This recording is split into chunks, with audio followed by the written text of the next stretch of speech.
Hello friends, welcome back to my YouTube channel. അപ്പോൾ നമ്മുടെ ഈ ചാനലിലെ ആദ്യത്തെ ഒരു വ്ലോഗിലേക്ക് എല്ലാവർക്കും സ്വാഗതം. ഇതിനു മുമ്പ് നമുക്ക് ചെറിയൊരു ചാനലുണ്ടായിരുന്നു. ഞാൻ കഷ്ടപ്പെട്ട് ബുദ്ധിമുട്ടി 2 വർഷം കൊണ്ട് 1K സബ്സ്ക്രൈബേഴ്സൊക്കെ ആക്കിയൊരു ചാനലുണ്ടായിരുന്നു. പക്ഷേ ചില സാങ്കേതിക പ്രശ്നങ്ങൾ മൂലം ആ ചാനൽ എൻ്റെ കയ്യിൽ നിന്ന് പോയി. അതൊക്കെ നമുക്ക് പിന്നീട് പറയാം. അപ്പോൾ ഇന്നത്തെ നമ്മുടെ ഒരു വീഡിയോ എന്ന് പറഞ്ഞിട്ടുണ്ടെങ്കിൽ അബിക്കുട്ടൻ്റെ പുതിയ സ്കൂളിലേക്ക് നമ്മൾ പോവുകയാണ്. അവൻ്റെ യൂണിഫോമിന് അളവെടുത്ത് കൊടുക്കേണ്ട ദിവസമായിരുന്നു ഇന്ന്. അപ്പോൾ ഈ സ്കൂളിലെന്ന് പറഞ്ഞാൽ നമ്മൾ അളവെടുത്ത് കൊടുക്കുക, അവർ തന്നെ തയ്ച്ചു തരുവാണ് കേട്ടോ. ഇവിടെ അവൻ നേരത്തെ പഠിച്ചുകൊണ്ടിരുന്നത് പനംകുട്ടി സ്കൂളിലാണ്. അവിടെ 7 വരെ ഉള്ളൂ. അപ്പം അബി ഈ വർഷം 8ലേക്ക് കയറിയിരിക്കുകയാണ്. അപ്പോൾ അവനെ അടിമാലിലെ ടെക്നിക്കൽ സ്കൂളിലാണ് നമ്മൾ വിടുന്നത്. അപ്പം സാധാരണ സിലബസ് തന്നെ പഠിക്കുന്നെങ്കിലും ടെക്നിക്കൽ പരമായിട്ടും മെക്കാനിക്കൽ പരമായിട്ടും എന്തൊക്കെയോ പുതിയ കാര്യങ്ങൾ അവിടെ പഠിപ്പിക്കുന്നുണ്ട്. എനിക്കങ്ങനെ സ്കൂളിനെ പറ്റി ഡീറ്റെയിൽ ആയിട്ടൊന്നും പറയാൻ അറിയത്തില്ല. കാരണം നമ്മൾ ചെന്ന് കണ്ട് പരിചയപ്പെട്ട് വരുന്നതേ ഉള്ളൂ. പിന്നെ അവന് നമ്മുടെ ഈ വർഷം സ്കൂൾ വണ്ടിയൊന്നുമില്ല, ബസ് കയറി വേണം വരാൻ, 2 വണ്ടി കയറി വേണം വരാൻ. അപ്പോൾ അതിൻ്റെ ഒരു ടെൻഷൻ എനിക്കുണ്ടേ. പിന്നെ അവനൊരു ആൺകുട്ടിയാണ്. എപ്പോഴും നമ്മുടെ കീഴിൽ നിന്നാൽ മാത്രം പോരല്ലോ, അവൻ തന്നെ അവൻ്റേതായ കാര്യങ്ങൾ ചെയ്ത് പഠിക്കണം. അപ്പം അതിനും ഇങ്ങനെ ഇച്ചിരി ദൂരത്തേക്ക് വിടുന്നതാണ് നല്ലത്. പിന്നെ സ്കൂളിൻ്റെ ഇത് പറയുകയാണെങ്കിൽ എനിക്ക് ആകപ്പാടെ മൊത്തം അന്തരീക്ഷം കാര്യങ്ങളൊക്കെ എനിക്കിഷ്ടമായി. പിന്നെ ബാക്കി കാര്യങ്ങളൊക്കെ നമുക്ക് സ്കൂൾ തുറന്നു കഴിഞ്ഞിട്ടാണ് എനിക്ക് പറയാനായിട്ട് പറ്റത്തുള്ളൂ. ബാക്കി എനിക്ക് അങ്ങനെ ഡീറ്റെയിൽ ആയിട്ട് ഈ പഠിപ്പിൻ്റെ കാര്യങ്ങളൊന്നും അറിയത്തില്ല. പ്രവേശനോത്സവം കഴിഞ്ഞിട്ട് നമ്മൾ സ്കൂളിനെ പറ്റി ഫുള്ളൊരു നല്ല വീഡിയോ ഇടുന്നതായിരിക്കും. അപ്പോൾ സ്കൂളൊക്കെ കണ്ടുകൊണ്ട് ഞങ്ങൾ തിരിച്ചിറങ്ങി പോവാം. ഓപ്പൺ അങ്ങനെയല്ല, ഓപ്പൺ അല്ല. പിന്നെ ഏറ്റവും മണ്ടേ കാണുന്നത് first year, second year, third year അങ്ങനെയാണ്. ഇവിടെ ഹൈസ്കൂൾ മാത്രമേ ഉള്ളൂ. 8ാം ക്ലാസ് മുതൽ 10 വരെ ഉള്ളൂ. 3 ബാച്ചിലുള്ള ക്ലാസ്സേ ഉള്ളൂ. പിന്നെ ടെക്നിക്കിൻ്റെ ഇതായതുകൊണ്ട് പിന്നെ എന്തോ വർക്ക്ഷോപ്പും അങ്ങനെ എന്തൊക്കെയോ ഭയങ്കര സംഭവങ്ങളുണ്ട്. എനിക്ക് അതിനെപ്പറ്റി കാര്യമായിട്ട് അറിയത്തില്ല. ഇനി പ്രവേശനോത്സവത്തിൻ്റെ അന്ന് അതിനെപ്പറ്റി നമുക്ക് പേരൻസിന് മാത്രമായിട്ടൊരു ഇത് വയ്ക്കുന്നുണ്ടെന്നാണ് പറഞ്ഞത്. ക്ലാസ്സും വർക്ക്ഷോപ്പും അതൊക്കെ ചുറ്റി കാണിച്ച് ഇവിടെ എന്തൊക്കെയാണ് പ്രോഗ്രാംസ് അല്ല എന്തൊക്കെയാണ് ഇവരെ പഠിപ്പിക്കുന്നത് അതൊക്കെ പറയുമെന്നാണ് പറഞ്ഞത്. ഇവൻ അവിടെ നിന്ന് തന്നെ ബസ് കയറി വരുന്നതിൻ്റെ ഒരു ടെൻഷനുണ്ട്. ബാക്കിയൊക്കെ സെറ്റ് അടിപൊളി, എനിക്കിഷ്ടമായി. അവിടെ നിന്ന് പിന്നെ ആൾക്കാരൊക്കെ പിള്ളേരുള്ളതുകൊണ്ട് പിന്നെ പേടിയില്ല. എന്നാൽ അവനെ ഇങ്ങനെ ഇത്ര വർഷം സ്കൂൾ വണ്ടി നമ്മുടെ വീട്ടിൻ്റെ മുറ്റത്തു നിന്ന് സ്കൂൾ വണ്ടി കയറുന്നു, സ്കൂളിൻ്റെ മുറ്റത്ത് നിന്ന് ഇറങ്ങുന്നു. ഇതിപ്പോൾ ബസ് കയറി 2 ട്രിപ്പ് വരണ്ടേ, അതൊരു ടെൻഷനുണ്ട്.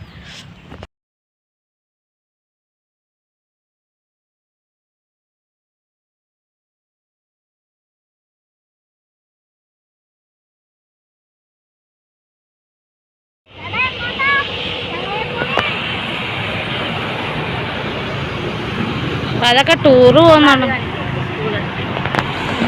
നല്ല രസമുണ്ടല്ലോ കാണാൻ. യൂണിഫോമിൻ്റെ അളവൊക്കെ കൊടുത്തു കഴിഞ്ഞിട്ട് നമ്മൾ നേരെ അടിമാലിലുള്ള ഹൈ റേഞ്ച് എന്ന് പറഞ്ഞൊരു ഷോപ്പിലേക്കാണ് വന്നിട്ടുള്ളത്. ഇവന്മാർക്ക് ഈ വർഷം പുതിയ ഡ്രസ്സ് എടുക്കാൻ വന്നതാണ്. ഈ ഒരു കടയിലെന്ന് പറഞ്ഞിട്ട് നമ്മൾ പുറത്തേക്ക് പോയി വേറൊരു സാധനങ്ങൾ മേടിക്കേണ്ട കാര്യമില്ല. ബാഗ്, ചെരുപ്പ്, വാട്ടർ ബോട്ടിൽ, അങ്ങനെ ഡ്രസ്സ്, യൂണിഫോം, അങ്ങനെ എല്ലാ സാധനങ്ങളും ഇവിടെ നിന്ന് കിട്ടും. പക്ഷേ ഈ പ്രാവശ്യം നമ്മൾ ഡ്രസ്സ് മാത്രമേ എടുക്കുന്നുള്ളൂ. കാരണം ഒരാൾക്ക് ബാഗ് മേടിക്കുന്നുള്ളൂ, അബിക്കുട്ടനെ ബാഗ് മേടിക്കുന്നുള്ളൂ. അപ്പൂൻ്റെ കഴിഞ്ഞ വർഷത്തെ തന്നെയാണ് യൂസ് ചെയ്യുന്നത്. പിന്നെ അവനുള്ള ബോക്സ് നമ്മൾ വേറെ മേടിച്ചു. പിന്നെ ബുക്കും പുസ്തകവും അത് പൊതിയാനുള്ള സാധനങ്ങളൊക്കെ ടെക്നിക്കൽ സ്കൂളിൽ നിന്ന് തന്നെയാണ് കിട്ടുന്നത്. പിന്നെ അപ്പൂന് മാത്രം നമ്മൾ മേടിച്ചാൽ മതി. ഓൾറെഡി നമ്മൾ ഓരോ സ്ഥലത്തു നിന്നായിട്ട് മേടിച്ച് വരുന്നു. അത് കഴിഞ്ഞിട്ട് പിന്നെ നമ്മൾ നേരെ ബിരിയാണി കഴിക്കാൻ പോയി. ഓഫ് കോഴ്സ് എവിടെ പോയാലും നമുക്ക് ബിരിയാണിയാണ്, ബിരിയാണി ഇല്ലാതെ ഒന്നും പറ്റത്തില്ല. ഇത് നമ്മളെല്ലാ പ്രാവശ്യവും പോകുമ്പോൾ കയറുന്ന ഒരു റെസ്റ്റോറൻ്റാണ് കേട്ടോ. പിന്നെ കുറച്ച് മുമ്പ് കണ്ടത് അതും ഒരു റെസ്റ്റോറൻറ്റ് ഫ്രണ്ടിലാണ് ഒരു സ്പൈഡർമാൻ വന്നിട്ട് ബായോ ബായോ എന്ന് വിളിക്കുന്നത്. അത് കണ്ടപ്പോൾ ഒരു രസം തോന്നി. അങ്ങനെ അവിടെ ചെന്ന് കഴിഞ്ഞപ്പോഴത്തേനും എനിക്കും അപ്പൂനും ബിരിയാണി മതി. അബിക്ക് ആ കൂട്ടത്തിൽ ഷെയ്ക്ക് വേണമെന്ന് പറഞ്ഞൊരു ചെറിയൊരിത്. അവന് ബിരിയാണി വേണ്ട, ഷെയ്ക്ക് മാത്രം മതി എന്ന് പറഞ്ഞു. പിന്നെ നമുക്ക് തന്നെ ബിരിയാണി കഴിച്ചിട്ട് വരാനായിട്ട് പറ്റത്തില്ലല്ലോ. അങ്ങനെ നമ്മൾ 3 പേരും കൂടെ ഓരോ സിംഗിൾ ബിരിയാണി പറഞ്ഞു. ബിരിയാണി എനിക്ക് ഇവിടുത്തേന്ന് പറഞ്ഞാൽ ബിരിയാണി ഭയങ്കര ഇഷ്ടമാണ്. അത് കുഞ്ഞ് റൈസിൻ്റെ ബിരിയാണിയാണ്. പിന്നെയെന്ന് പറഞ്ഞാൽ അധികം സ്പൈസസ് ഒന്നും ഇടാത്ത ബിരിയാണി. എനിക്കിങ്ങനെ ഈ കറുവപ്പട്ട മറ്റേ ആ വക സാധനങ്ങളൊക്കെ ഒത്തിരിയുള്ള ബിരിയാണി എനിക്ക് അത്ര പിടുത്തമില്ല. ഇവിടുത്തെ ആകുമ്പോൾ ഒത്തിരി സ്പൈസസ് കുറവാണ്, നല്ല ടേസ്റ്റുമാണ്. നമുക്ക് എനിക്കെന്തോ ഭയങ്കര ഇഷ്ടമാണ് കേട്ടോ അവിടുത്തെ biryani.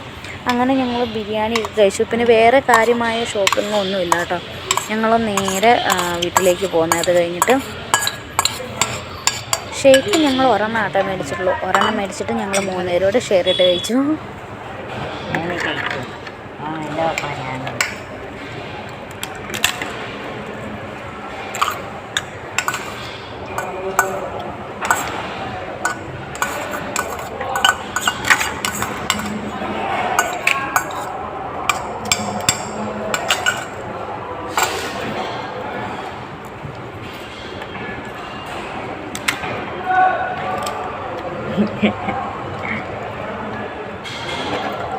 Salatnya acak apa no?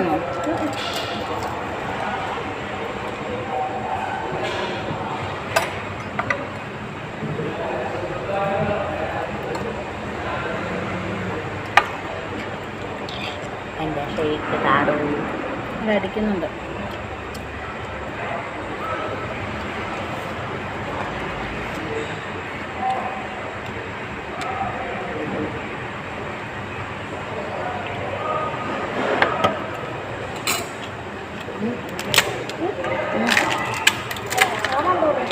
വേണോ?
അവിടെ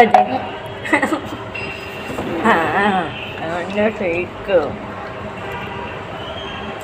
താടി. അങ്ങനെ നല്ല അടിപൊളി ഒരു ബിരിയാണിയും നല്ല ചോക്ലേറ്റ് ഷേക്കും കഴിച്ചിട്ട് നമ്മൾ തിരിച്ചു പോരുകയാണ്.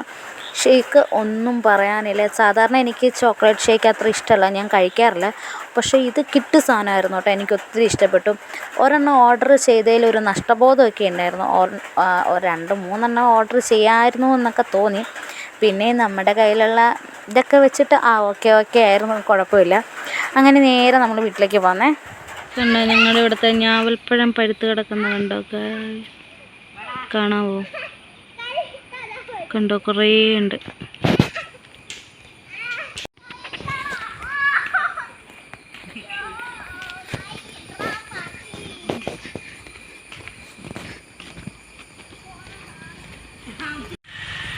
അങ്ങനെ നമ്മുടെ പരിപാടികളൊക്കെ കഴിഞ്ഞ് നമ്മൾ വീട്ടിലെത്തിയിട്ടുണ്ട് ഗൈസ്.